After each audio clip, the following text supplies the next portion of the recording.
حضرت ابو ہریرہ رضی اللہ تعالیٰ عنہ کا میں مقام بیان کرنا چاہ رہا تھا. اتنا قرب مصطفیٰ ہے، مگر آپ کی سیرت کا ایک اور بڑا انوکھا بڑا امیزنگ پہلو ہے. آپ اپنی والدہ محترمہ سے بڑی محبت کرتے ہیں. اتنا بڑا مرتبہ ہے سرکار کی بارگاہ میں، اس قدر مقام ہے، مگر ماں سے محبت کا حال کیا ہے؟ ماں کی خدمت کیسی کرتے؟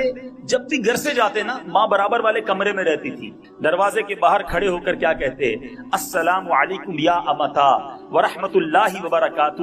اے میری ماں، اللہ کی آپ پر سلامتی، رحمتیں اور برکتیں ہوں. تو ماں اندر سے جواب دیتی وعلیکم یا ابنی ورحمت اللہ وبرکاتہ. اے میرے فرزند، تجھ پر بھی اللہ کی رحمتیں اور سلامتی ہو. ماں سے بڑی محبت کرتے، ہمیشہ خدمت کرتے. بوڑھی ماں تھی، خدمت کی ضرورت تھی، حج کو بھی نہیں جاتے تھے. ایک دن نبی پاک علیہ الصلوۃ والسلام کی بارگاہ میں سیدنا ابو ہریرہ کچھ صحابہ کے ساتھ پہنچے.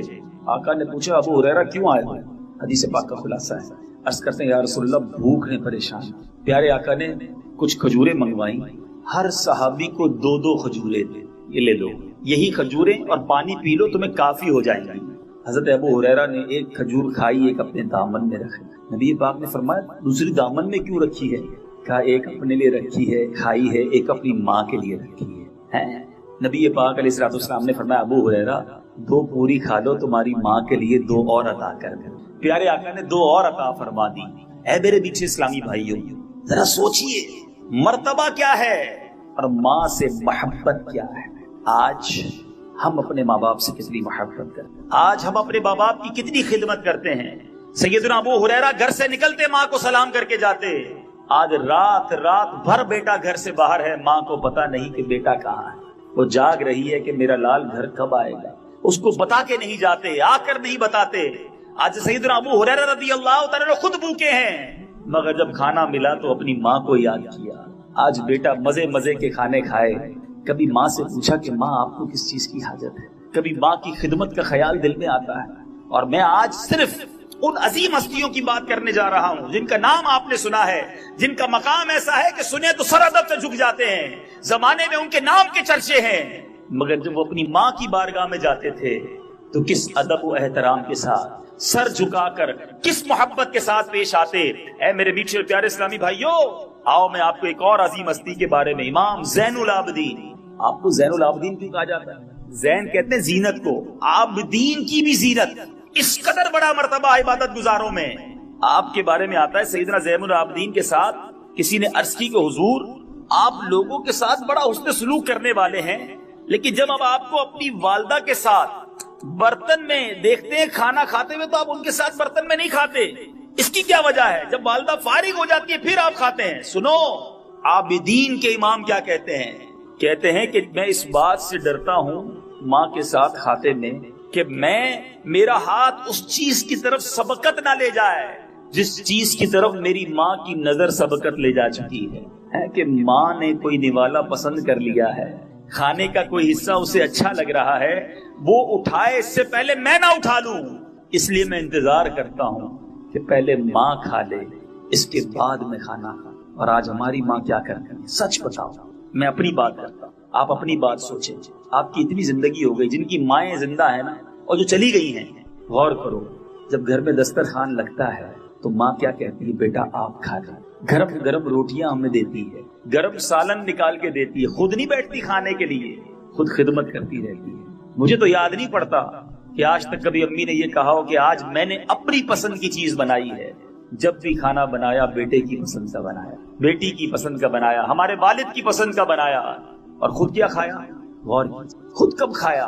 ہمیں گرم کھانا کھلایا، خود بچا ہوا کھاتی رہی، خود ٹھنڈا ہو کر کھاتی رہی. ایک دوست نے اپنے دوست سے پوچھا کہ بتاؤ تمہاری والدہ کی پسندیدہ ڈش کون سی ہے؟ کافی دیر تک سوچتا رہا اور پھر رو پڑا. کہتا ہے میری ماں کی پسندیدہ ڈش جو ہے نا، بچا ہوا سالن اور بچی ہوئی روٹی ہے، کیونکہ میں نے کبھی اپنی ماں کو جلدی کھاتے ہی نہیں دیکھا. وہ تو جو بچ جاتا تھا وہ کھاتی. یہ ہوتی ہے ماں. کبھی ہم نے سوچا کہ ماں کیا کھائے گی؟ ماں سوچتی رہی بچہ کیا کھائے گا. ہماری طبیعت خراب تھی، بستر پر کھانے دیتی رہی. موڈ اچھا نہیں تھا تو جو پسند کا کھانا تھا وہ بنایا. نہیں ماں آج یہ نہیں کھاؤں گا، اچھا میرا بیٹا دوسرا بنا دیتی ہوں. کبھی غور کیا ماں نے کتنی قربانیاں دی ہیں؟